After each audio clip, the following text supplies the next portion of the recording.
warm welcome back from the weekend, everyone. I am Melissa Enoch here with your Money Moves this Monday, October the 13th. And I'm Grace Agbaragoye at the FMDQ Archives in Lagos. Thank you for joining us at this time on the show.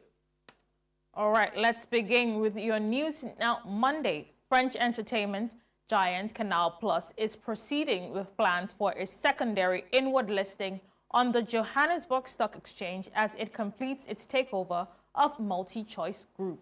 The company said it will first delist MultiChoice from the JSE before initiating a listing by introduction, allowing South African investors to trade in the expanded pay TV and streaming group. CEO Maxime Saada said the move follows Canal Plus's recent London listing, which provides a fast-track route to the JSE. In Côte d'Ivoire, Dangote Cement has strengthened its African presence with the launch of a $160 million production plant in Antingue near Abidjan in Ivory Coast. The new facility, built on a 50-hectare site, will produce 3 million tons of cement annually. The project is set to create over 1,000 jobs and boost local enterprises, advancing the group's Pan-African industrialization goals. The World Food Forum begins today, bringing together global leaders, policymakers, and innovators to tackle challenges in food security, sustainable agriculture, and nutrition. Organizers say the forum will provide a platform for sharing innovative solutions, strengthening partnerships, and advancing global food systems. Let's listen. It is our resilience, and then we bring our different pieces together. We build something enduring. But we must not forget that around 673 million people, 8.2% of world population, still face hunger. Historically, there has been a significant improvement since the FAO was established. First, in 1945, the world population was about 2.3 billion, and two-thirds of the population, around 1.5 billion people, were hungry or undernourished. Today, 2.3 billion people face food insecurity, and 2.6 billion cannot afford a health care.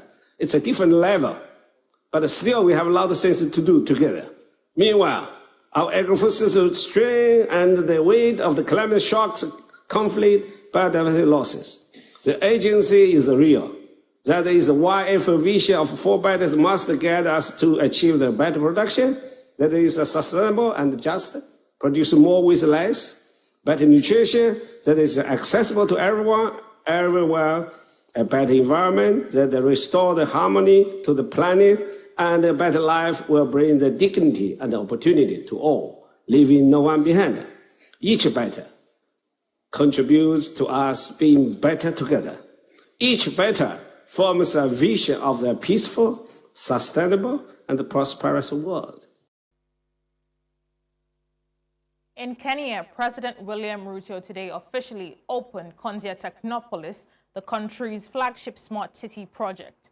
President Ruto said the project will drive innovation, boost technology growth, and foster economic development across Kenya. Let's pay attention.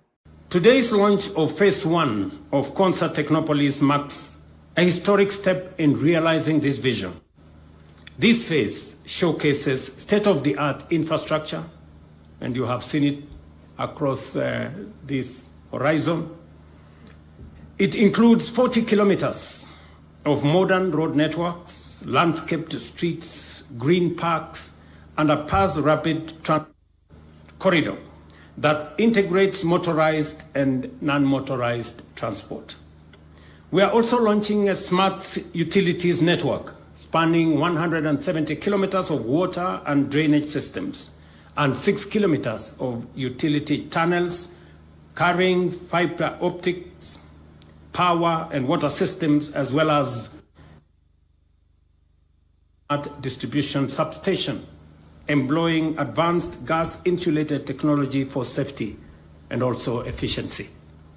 In addition, we are unveiling a wastewater reclamation plant that recycles up to 90% of used water, and freshwater facilities producing 7.5 million liters daily. This variety of innovations makes Konza not only Kenya's smartest city, but also a model of sustainable urban living in Africa. In Mali, the government has introduced visa bond requirements for United States citizens, matching measures imposed by Washington on Malians in a move Bamako describes as a breach of bilateral agreements. The Foreign Ministry said the decision follows the U.S. policy requiring Malians applying for business or tourist visas to post bonds of between $5,000 and $10,000 from 23rd October. Mali stressed that its response is based on the principle of reciprocity and upholds its sovereign right to ensure fair treatment of its citizens abroad. In other news, the Competition Authority of Kenya has approved Tanzanian tycoon Eda Abdallah Munif's acquisition of an additional 29.2% stake in East African Portland Cement worth 718.7 million shillings. The regulator noted that the deal does not grant Munif control of veto powers, with his total holding of 41.7% through Bamburi and Kalahari remaining below the 50% dominance threshold. The body also said it is conducting a comprehensive review of Kenya's cement sector, with findings expected by the end of October. Finally, on the news now, First City Monument Bank today briefed the market on its new public offer. The bank says the offer aims to raise capital to support growth, expand services, and strengthen its position in the banking sector. Let's take a listen. It's only about 40 billion of the money that we're raising that we're using to support international expansion in the immediate term. We still have room from our existing capital of doing about another 30 billion or so of our existing capital to support international expansion based on the limits that CBN has set. So in actual fact, of the 160 billion naira that we're raising now, only about 40 billion of it will go towards international subsidiaries. But as I said, we will be opening new subsidiaries. Basically, the target is one a year over the next 5 years, and we're working hard to see how we make that a reality. But beyond the investment in subsidiaries, our capital adequacy ratio will rise, and it will allow us to continue driving our lending program. As I mentioned, for us, being an inclusive, fostering inclusive and sustainable growth is a core part of what we do.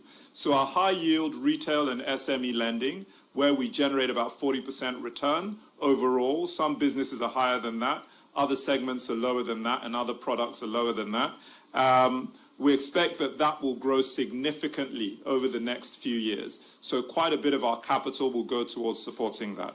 Then we expect that sectors like infrastructure will be key for Nigeria over the next few years. And we intend to play significantly in the infrastructure space. Of course, there's power, but equally importantly, there's transportation and others. And we would be continuing to play heavily in supporting the expansion of infrastructure. I am Melissa Enoch, and that's it on News Now this Monday. The show returns shortly with Grace Agbaragu giving us the markets round after the break at the FMDQ Archives Room. Stick around.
Welcome back to Money Moves. Let's now go over to Grace for today's markets review. Hello there, Grace.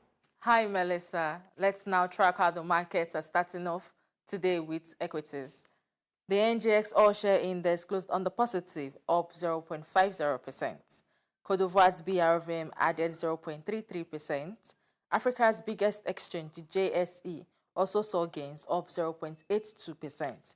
In North Africa, the EGX 30 added 0.08%, while Kenya's NSE fell by 0.79% to 171.21. Let's do a quick round on some of the Pan-African currencies.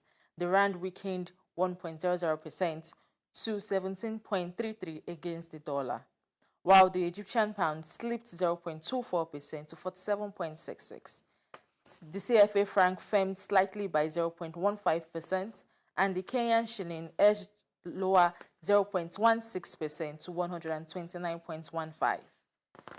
The Moroccan dirham depreciated 0.44%, while the naira gained marginally, strengthening 0.09% to 1,459.17 per dollar.